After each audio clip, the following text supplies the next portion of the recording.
গীতার জন্ম হলে কোথায় না, যখন কুরুক্ষেত্র যুদ্ধ আরম্ভ হতে চলেছে, মানে জাস্ট আর মিনিট 10-15 সময় আছে, তাহলে যুদ্ধ স্টার্ট হবে প্রথম দিন।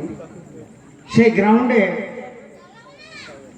মহাযোদ্ধা অর্জুন, কৃষ্ণের পরম ভক্ত অর্জুন, যতগুলি লোক দেখল সবাই তার পরমাত্মীয়। সেই পরমাত্মীয়দের প্রাণ নাশ করতে সে অনিচ্ছুক। গোবিন্দ চরণে অস্ত্র অর্পণ করে স্যারেন্ডার হয়ে গেল যে ঠাকুর, এই যুদ্ধ আমি চাই না, চাই না গতি, চাই না মসনদ, চাই না আমি বিষয় সম্পত্তি, আমি যুদ্ধ করবো না, অস্ত্র ত্যাগ করলাম। ভগবান কৃষ্ণ তখন বললেন যে অর্জুন, তুমি যুদ্ধ করার কে হে? তুমি করার কে?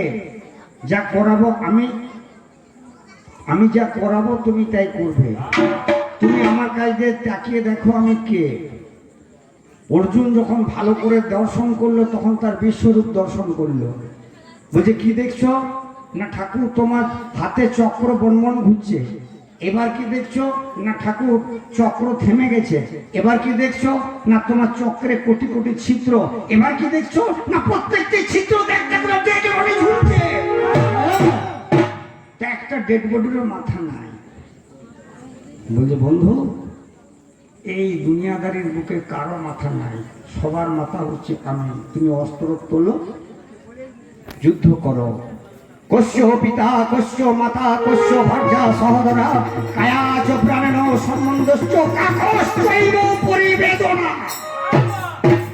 অর্থাৎ ভগবান কৃষ্ণ অর্জুনকে প্রবোধ বাক্য দিল, হে ভক্ত অর্জুন, এই দুনিয়ায় কেউ কারো নয়, আমিও কারো নয়, হইলে দুঃসময় যাইতে হইবে। যাহারও যেই দিন আসিবে শেষ দিন, সেদিনও তাহারে কে ধরে রাখিবে।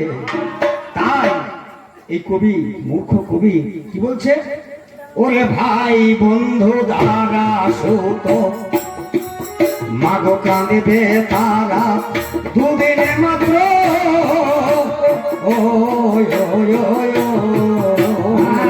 ভাই বন্ধু তারা কাঁদিবে মাত্র, দুদিন মাত্র।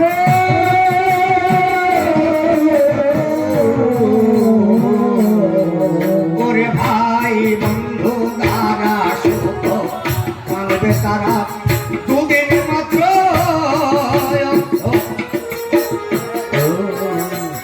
ভাই বন্ধু তারা সুত কাঁদবে শুধু দুদিন মাত্র।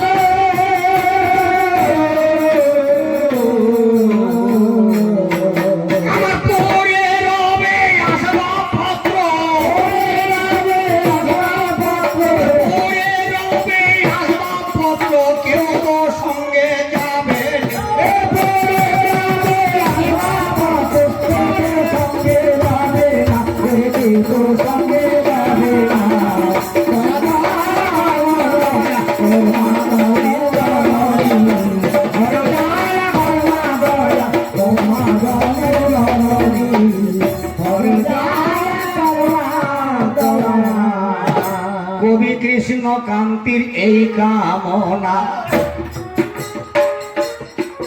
মাগো ভব জ্বালা আর দিও না।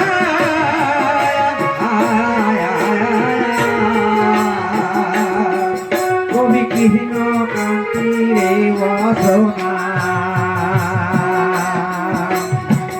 ভব জ্বালা আর দিও না।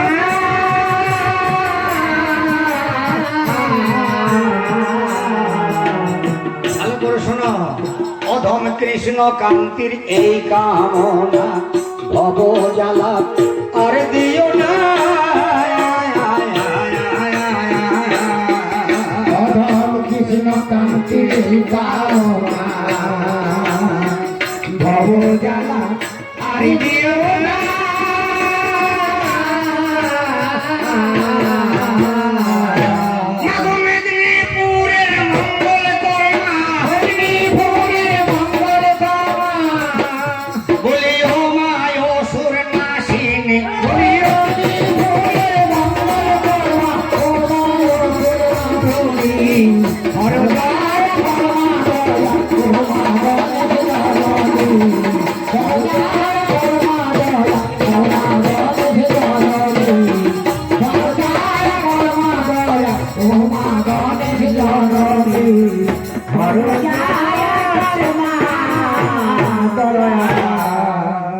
ডাকে মা ডাকে মা ডাকে মা ডাকে মা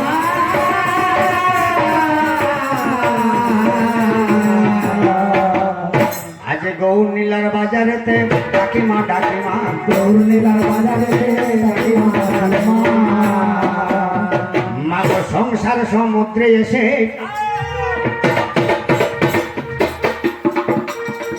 আমি সংসার সমুদ্রে এসে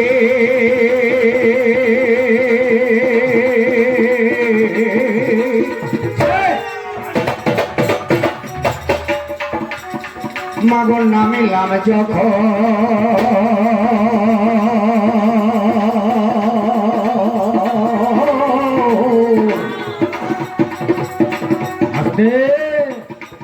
আমাদের দেহ হলো তরণী আর মাঝি হলো মন সেই মনে মাঝি লয়ে মোরা তোরে বেয়ে চলে যা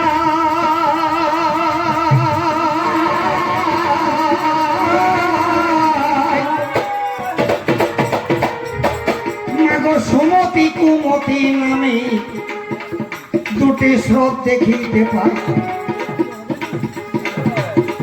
আর সেই নদীর সঙ্গম স্থলে যখন তরি দাঁড়াইল দেখছি পশ্চিমে অবিদ্যা মেঘ অন্ধকার করিল মাগো আমার আমার বলে মেঘ যখন গর্জে বারংবার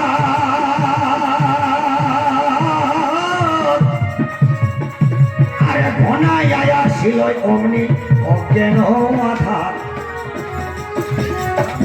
এবার সেই মেঘে বরসে ভাই মোহর উপজল ওরে সেই মেঘে বরসে ভাই মোহর উপজল আরে দেখিতে দেখিতে নদীর তরঙ্গ প্রবল সুশুষ্ক পূর্বশ নামিল যখন আরে চমকে যখন দাঁড়া ধরিল সেখন মন যখন অধর্মে দাঁড়া হাতে নিল আরে কুমতির সঙ্গে তরি অমনি ভেসে গেল দেখো ভাসিতে ভাসিতে গেল কুয়াচারের দেশে দেখো ভাসিতে ভাসিতে গেল কুয়াচারের দেশে অমনি কুচিন্তার নামে নারী সঙ্গে গেল মিশে মন যখন কুচিন্তার সঙ্গেতে মিশিল আরে 6 জনা বন্ধু বান্ধব তরিতে উঠিল কেমন কাল ক্রোধে মদলব ষড়রে পুগনে বাবু কাল ক্রোধে মদলব ষড়রে পুগনে আর ইচ্ছে মতো জোরে তারা প্রতিজনে জনে মাঝে মাঝে 3 বার করে আমাদের তিতা পেরে ঢেউ ওঠে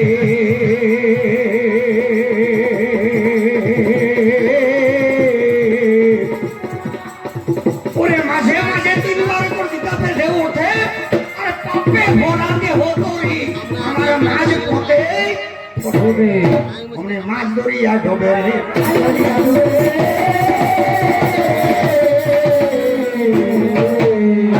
আমাদের পাপে দেহ हमने মাঝ পথে ফুটে রে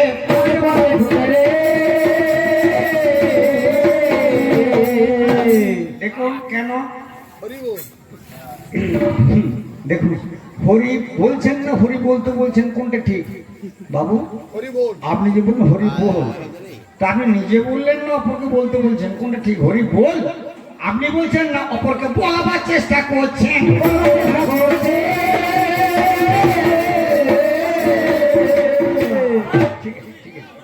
হরি বল বলা ভালো আবার অপরকে বলানো ভালো আমরা এসেছি বলতে আর বলাতে এই কথাটি কখন বললো বাবু হরি বল বলবো অপরকে বলাবো আমরা কোন দিনে বলেছি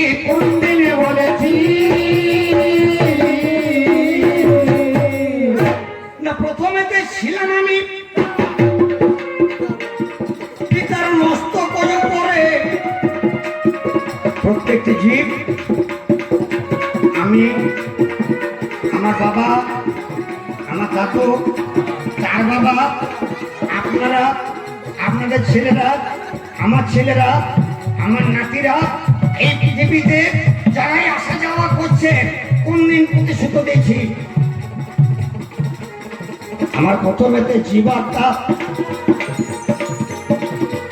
ছিল বাবার সাহাসারে, মানে মস্তকের উপরে। আর আমাদের প্রেরিত হয়ে আমরা এলাম মূলাধারে, মানে নিচে নেমে এলাম।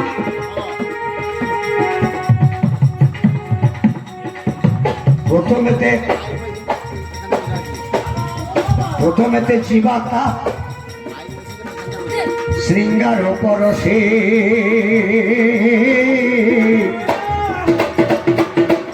মায়ের গর্ভেতে বাবু গো ধীরে ধীরে আসে।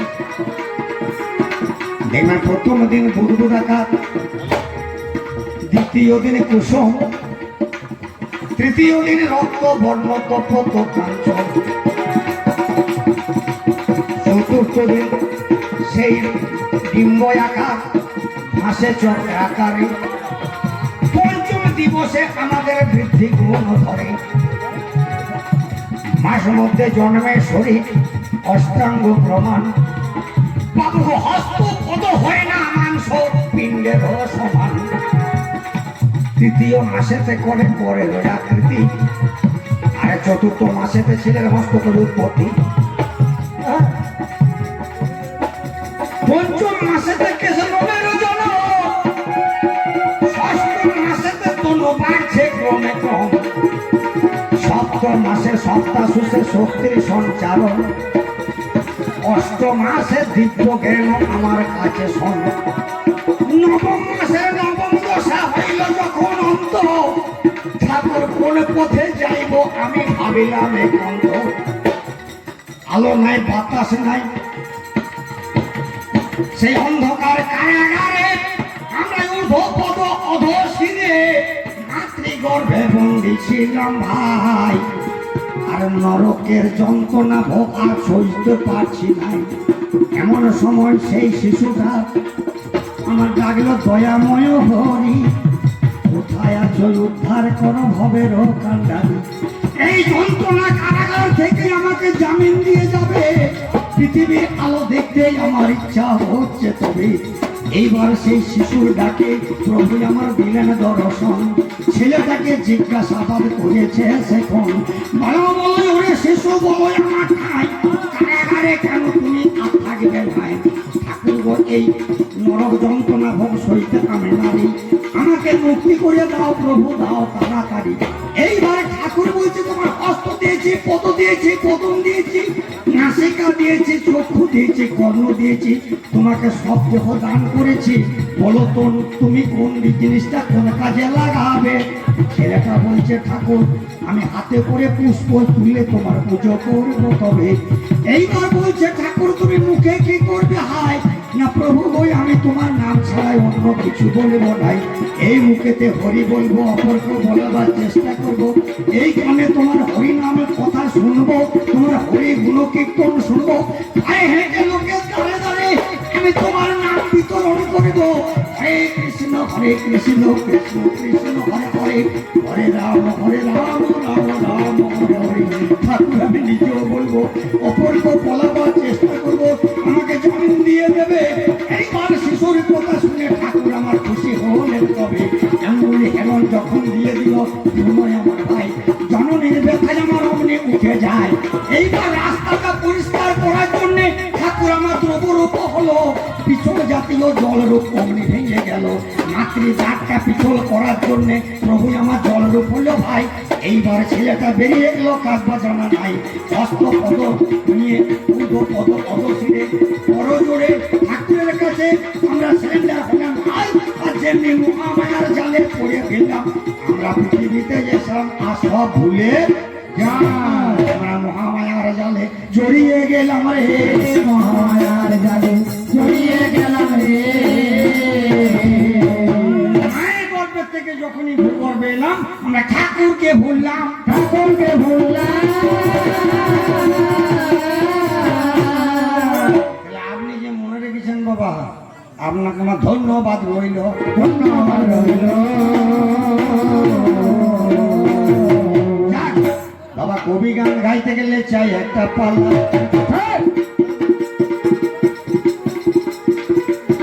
যেমন কবি গান গাইতে গেলে চাই একটা পাল্লা। যে পালাতে দুইজনাকার যাবে কথা বলা। যেমন প্রথমে আসরের মধ্যে হবে দেখা দেখি, আর দ্বিতীয় আসরের মধ্যে চলবে তো কাবুকি, তৃতীয় আসর যখন এসে যাবে ভাই আমরা দুজন লেগে যাবো, ছাড়াবার কেউ নাই। চতুর্থ আসর যখন হবে উপনীত, মন আনন্দে দুই ভাই একটা হইব মিলিত। এবার আমাকে আপনারা চেনেন না, আমিও আপনাদেরকে চিনি না, চেনার দরকারও নেই।